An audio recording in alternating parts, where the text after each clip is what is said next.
تکبیرات انتقال کہنا ظاہر مسنون ہے. اگر آپ مقتدی ہیں اور امام آگے نماز پڑھا رہا ہے اور امام رکوع میں جاتے ہوئے پڑھ رہا ہے اللہ اکبر، تو آپ بھی اللہ اکبر کہیں، یہ سنت ہے. لیکن اگر کسی نے نہیں کہا، بھولے سے رہ گیا، سمجھ ہی نہیں آئی اور رکوع میں چلا گیا یا کوئی تکبیر نہیں کہا، کوئی فرق نہیں پڑے گا انشاءاللہ.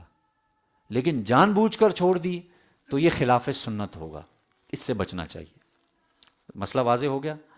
تکبیرات انتقال، رکوع اور سجدے وغیرہ کی جو تکبیرات ہیں یہ مسنون ہیں. پڑھیں گے تو ظاہر سنت کا ثواب ہے، لیکن اگر کسی سے بھولے سے رہ گیا تو کوئی حرج نہیں ہے، اور اگر جان بوجھ کر نہیں پڑھ رہا تو پھر یہ کیا ہے؟ خلاف سنت ہے، بچنا چاہیے اس سے.